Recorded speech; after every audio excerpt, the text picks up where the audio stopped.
Morning YouTube, welcome to my channel, Porsche Minor Mechanics. It's that time where I finally reveal what my solution stroke aid to reducing that cold, dry start is indeed.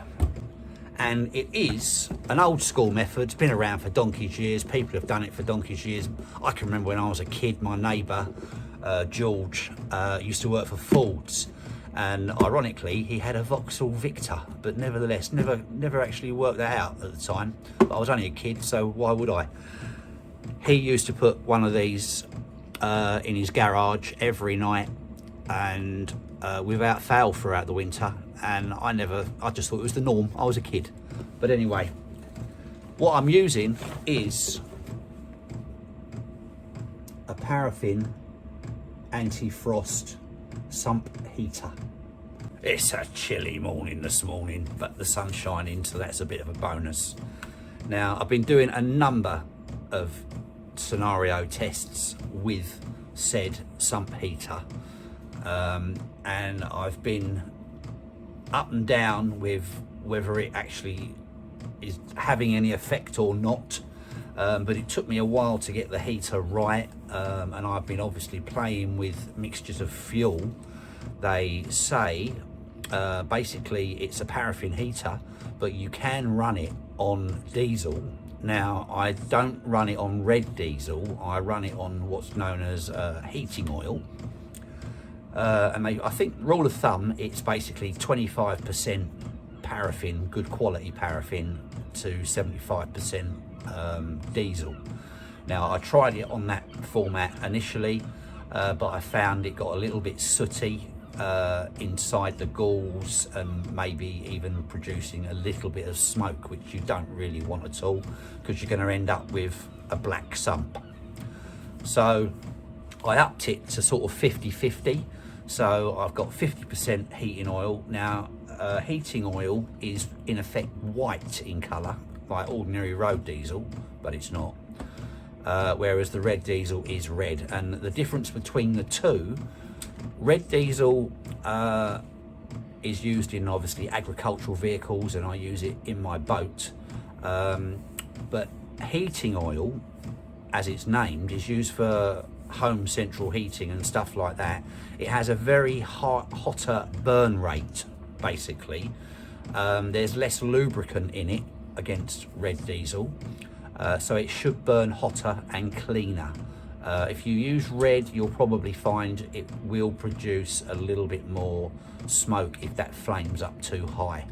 But anyway, 50-50 seems to be doing the trick. So let's get some readings from said heat gun, so I can show you what the temperature is outside, what the temperature is in the garage, and what the temperature is underneath the sump.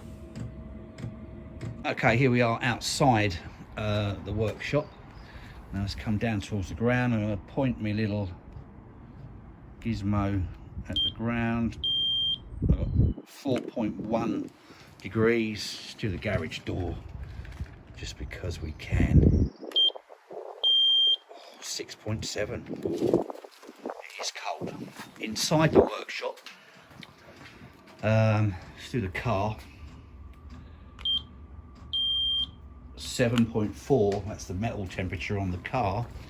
The floor in here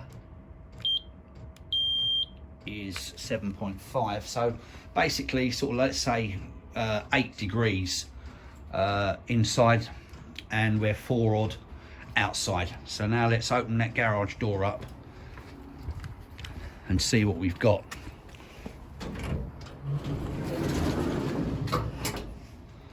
Underneath the car, my quick jacks are,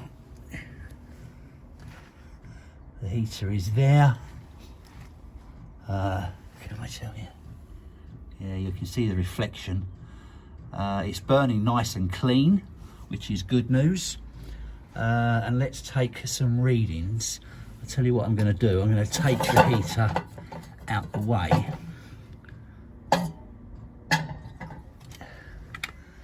And let's take some readings off the sump. Ready, here we go.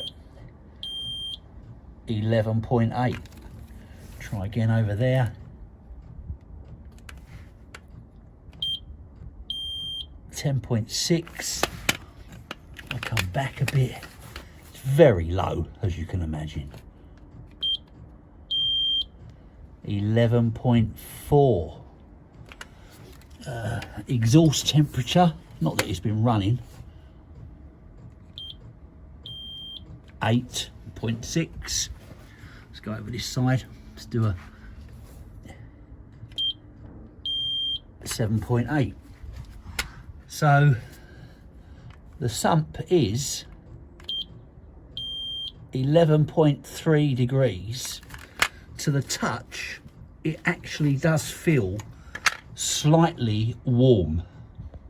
Now, I have obviously been using mine, but I'm going to show you how you light it. It comes pretty much like this.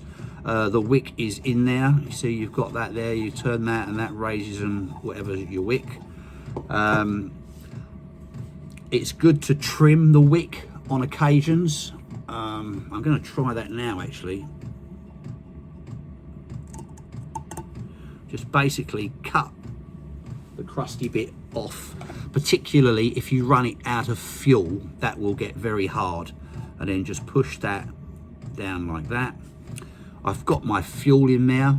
We'll talk about that in a minute. And basically I've left my lighter somewhere, so I am going to now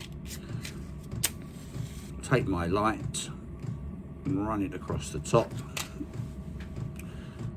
Turn it down as low as you can. It needs to warm up a little bit, just so that the wick is fully lit. Now, and then if you turn it up, you end up with a very smoky flame, which you just do not want. And the idea is that the better the fuel, the cleaner it will burn. But that there, you can just see how the top of the flame, it's drafty at the minute, so that's no good. If it's doing that, it's slightly too high. So I'm going to pull it down a little bit more, and basically you then take your gauzy top, you got a little cutout in it to sit on there, that then sits over there like that, and there's your heater and your little flame on the top. Now I'll let that warm up a second, and then I'm going to put my heat gun on it to give you an idea of the temperature that's coming out of there. Hang on.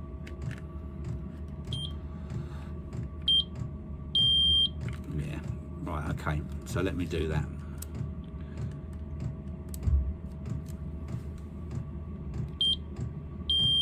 Yeah, see, that's 90.3 at that source. And then when it sits under the car, for my car particularly, you could sit it on blocks if you wanted to. You want a decent gap between the top of this heater and your sump. Something like, let's say 3 inches, something like that is fine. If you run it, I have run it tight up to it almost, silly little gap, but found that I got a little bit of soot build up while I was still adjusting the flame. So, and if we look at the flame now, I'll give you a better view of what it looks like when it's warmed up. So that's it now, doing its thing. Quite amazing. You know, you can use these in greenhouses and stuff like that as a frost protection, etc. This one is not actually called a sump heater, but it's exactly the same. If you look online, you will see them. So I'm really pleased with the results.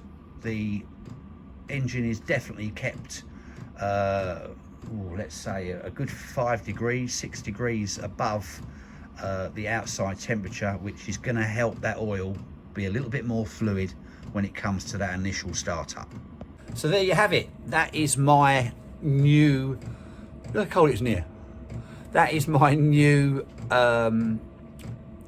aid to help my conscience and hopefully the car, I can't see that it's not going to do any harm, just give it a little bit of help on those cold starts, and particularly when it's been standing around for a while and there's no oil about in the engine anywhere. So once again, that's the one I bought. There's loads of them out there and they're all fundamentally the same. There's no mechanical parts to it. It's very simple. It's a wick in a collar with a control and a tank with fuel and a lid, and that's basically it. So there aren't rubbish ones out there. They all do the thing. It says on the side that it holds 1.7 litres, which is 3 pints, and it will burn for approximately 10 days on a full tank, which is phenomenal, really. It's powder coated to prevent rust. It's got flame-proof gauze chimney, and you can get the wicks. They're about £2 or £3. They come in like quite long lengths. So from now on, when I'm going to use my car, I'll probably keep it on through the winter months all the time, to be honest, and I might use it during the summer. It needs to be in a garage without a doubt. It doesn't do well with the wind blowing on it.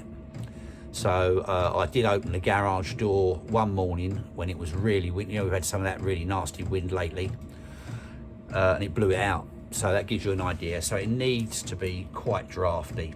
Now I'm just going to show you a little picture now, because I've still got the heater on, but the flame is starting to do what you don't want it to do. Hang on. Right, I haven't adjusted it or anything since I put the top on it, and you can just make out that the flame is peaking a little bit, and that will produce a little bit, there it goes, it would produce a little bit of soot. So you don't really want to do that.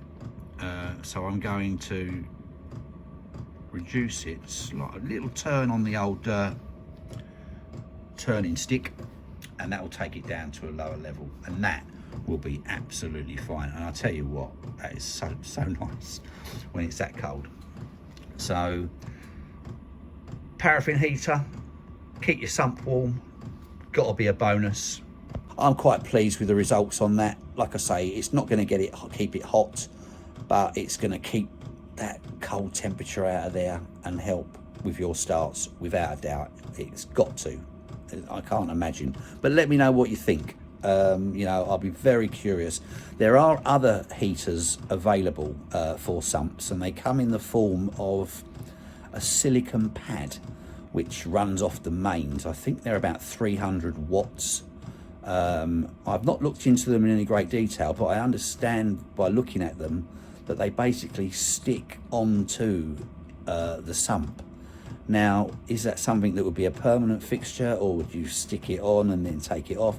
I didn't really fancy that idea, purely from the fact that I don't want something stuck to my sump getting covered in all kinds of crud, and also I don't want to be sticking it on and taking it off every time I'm going to use it. The heater, the paraffin heater, is easy. You light it, you slide it underneath, make sure the flame's correct, and away you go. It's done. Pull it out. You know, if I remember rightly, my neighbour George, back in the 70s, he used to just leave it in the middle of the garage, and he used to just drive over it, which, whether you could do that with the Porsche, I don't know. But, you know, obviously cars, ordinary cars, have got much higher sumps from the ground than the 911 has, so maybe that's not a cracking idea, but it's easy to do. So it's something to think about, and I hope it's something that might help you out and you'd like to consider, just to help that initial wear and tear issue. Anyway, thanks for watching. Like and subscribe if you can. We are going to do a few comments in a minute, because I need to address so many messages.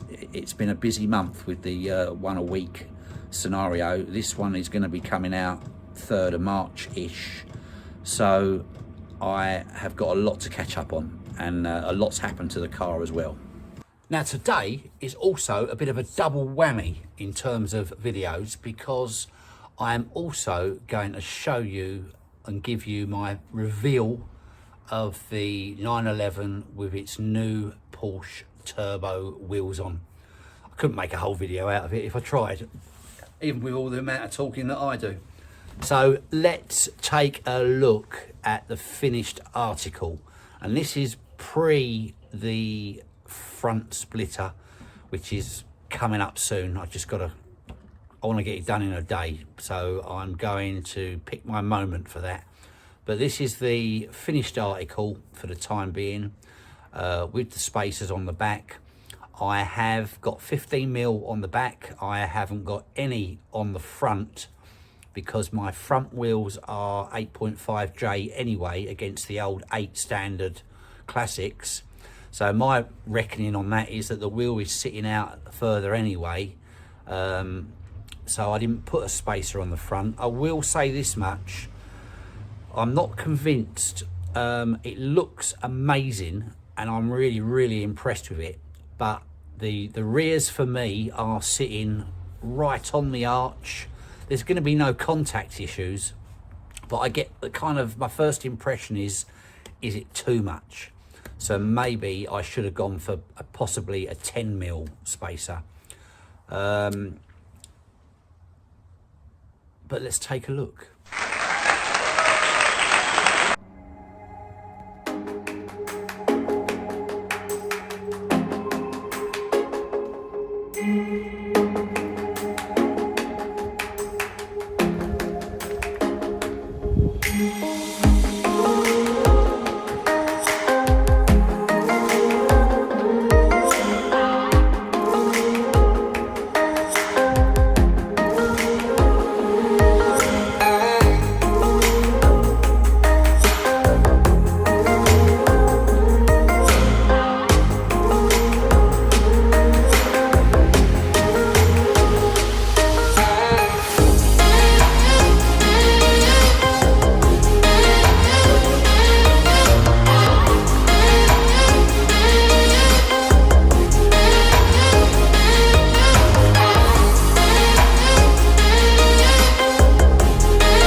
So there you have it. I think she looks amazing and I'm really pleased. But let me know what you think about those rears. Like I said, I haven't got any spacers on the front. Maybe I could go 7mm on the front, and also maybe I should look at reducing the rears down to 10mm as opposed to the current 15. I'm going to try them out anyway and see how we get on. I know people have been talking about understeer and oversteer, etc. So I shall try them out. I haven't driven it on the road with them on yet for obvious reasons, and I will see how we go, and if need be then I shall swap them about and get myself some 7mm and also get myself a pair of 10s as well, probably from my most recent supplier. Now let's get on with those reviews and those shout outs. Welcome, good afternoon. It's question time on Porsche Minor Mechanics. Need to run through just a few. I've not replied to a lot, purely time, and I do apologise, but I thought this would be a great way to address some of them, and I will physically respond to them. Camera just fell over. Okay, take two. Fingers crossed we're all right. Question time. Program about that somewhere. Kid Fresh. This goes back to the sump removal, replacement, oil filter, etc. I did address this, I'm sure. Kid dropped me a line. He just changed his oil not 2 weeks ago, did the manual transmission fluid as well. I did mine 2 years ago now. His oil analysis, which he was having done, has come back and said he's got some fuel dilation, all very, be it slight. It's made him want to do a bore scope now as well. If those check out, then okay, he's going to throw in a new set of injectors, which is probably not a bad idea. In the meantime, he's going to throw in a little bit of injector fluid to hopefully give it a clean out. Now, yeah, if you've got a drippy injector, maybe, but you'd notice if you've got a badly performing injector, I would say you'll notice it in terms of performance and idle and stuff like that, and maybe even a bit of smoke out the back if you've got excessive fuel getting in. So that's where he's at. He's doing his next oil service in July, and he's going to drop his sump plate and give it a shot. So it's no big deal, you'll have no problem with that. Just get the right gear to put around the outer edge, as gaskets aren't available for those. And he might get into some oil additives as well. So I'm just coming out of oil additives. I've got them in now, but next time I'm probably going to be going over to Miller's. So I don't think I need to use Miller's and an oil additive, do I really? But yeah, so that's where he's at. Also, Kid Fresh said about the Gundo hack, which I discovered on my last inspection, was basically about a noise issue, an audio pleasure, as he's called it, and doesn't really think that it gives the car any benefits in terms of performance. You're probably right.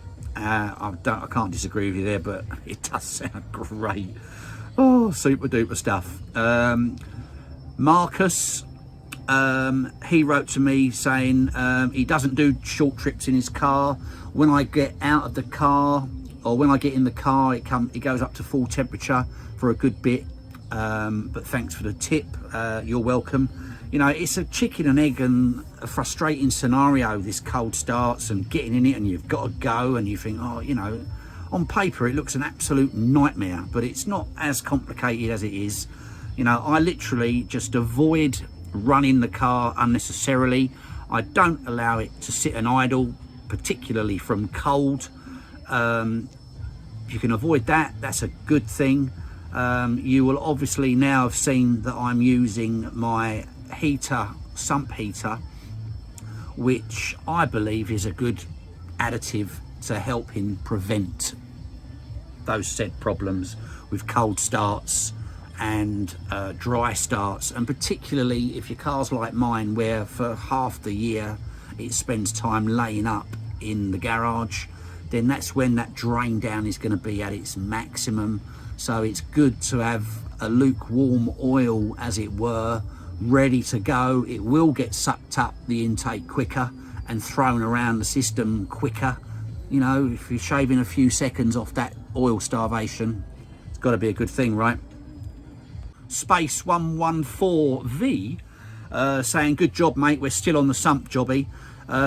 He's written, consider an L&N spin-on adapter for your oil filter, better than those old cartridges. Also, are you using my quick jacks backwards? Yeah, apparently I am. I'm a nightmare. They work better for me that way because of the way the pipes run in relation to connecting to the pump. And also I run them the same way round, whether the car's reversed in or in forwards. But you're right, I think they are. I do occasionally run them around the wrong way.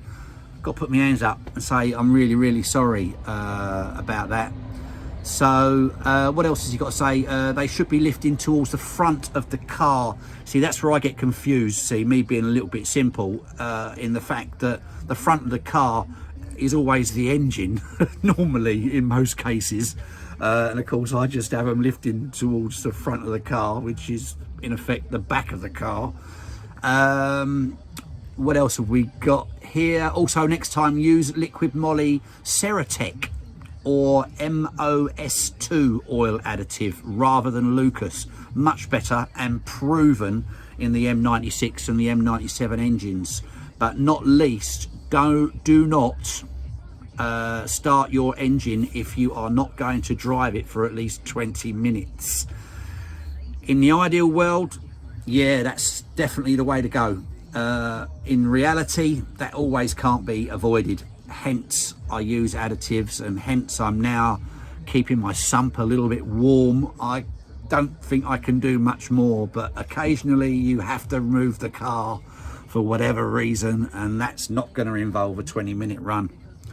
Idling our engines when not in use just to get the oil moving around is not good. That is quite true, but also not running the engines at all is also not good. So again, it's that catch-22 scenario where leaving it laying in your garage for 6 months and not firing it up is, in my opinion, if you're using additives and let's say the sump heater, is a far lesser risk than laying it up and not using it, purely and simply for things like I've mentioned before, like the air conditioning system. Aircon is notorious for failing in vehicles that don't get used, and the coolant is a lubricant which lubricates the O-rings, etc., and the entire system. If that car's not running, those seals dry out and they can allow the gas to escape, and hence you've got to get a regas, maybe possibly repairs, but we won't go into that too much. Anyway, he says he loves my videos. Thank you very much, Space.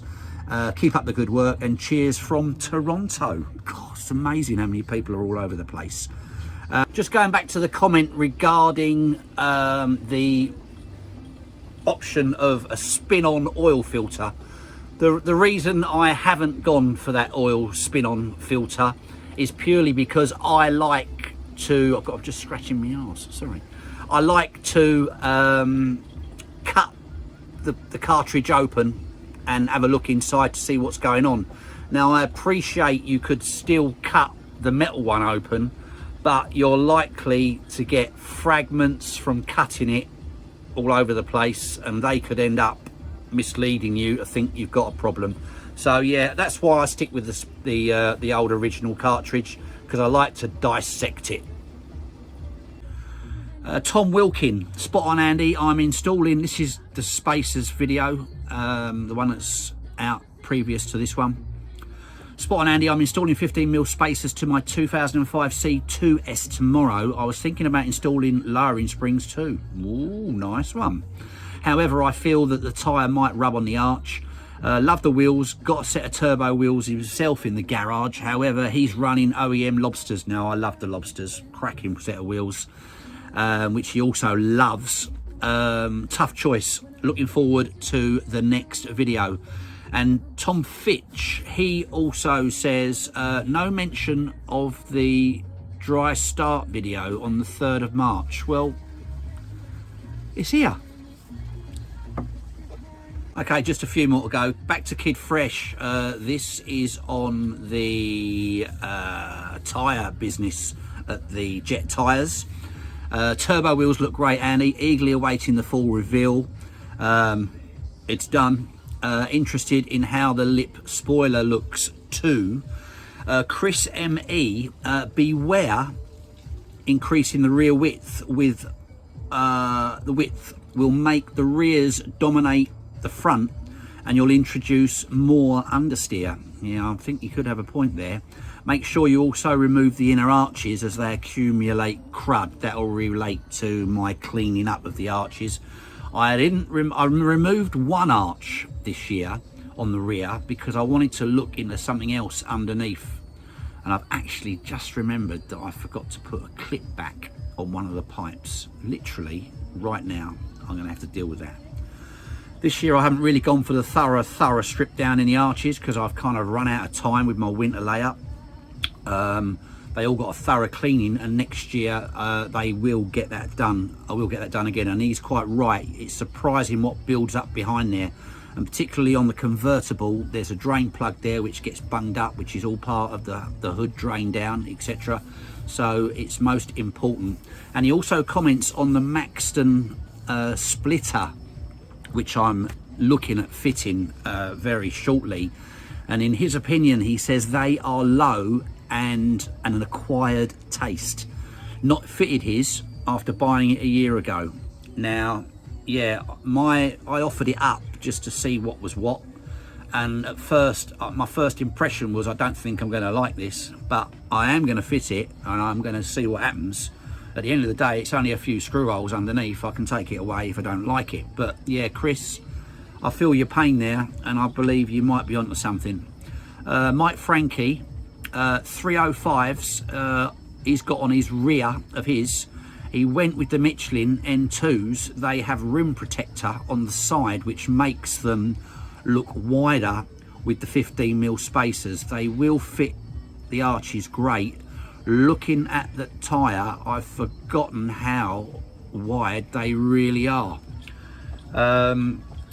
Quite right, Mike. Now, that's exactly what I was saying in the reveal regarding the 15mm spacers on my rear.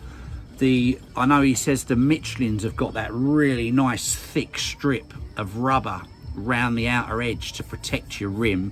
Well, the Pirellis have got the same. Battery's going. The Pirellis have got the same.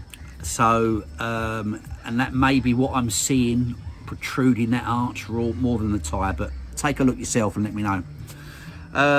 George X, wrapping up for the time being.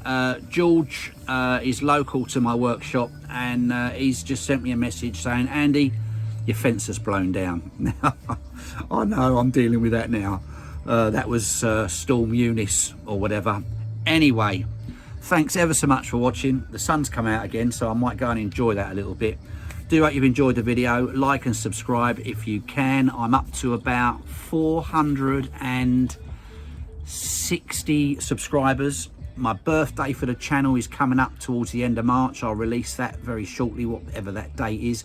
I'm trying to get to 500 if I can. That would be great. For 1 year, amazing. Anyway, keep your feedback coming, keep your comments coming. I'll try and address a few more of them via email. I've just been pushing it with this week video a week sketch, and what's been going on with the car and the storms and fences replacement and everything else.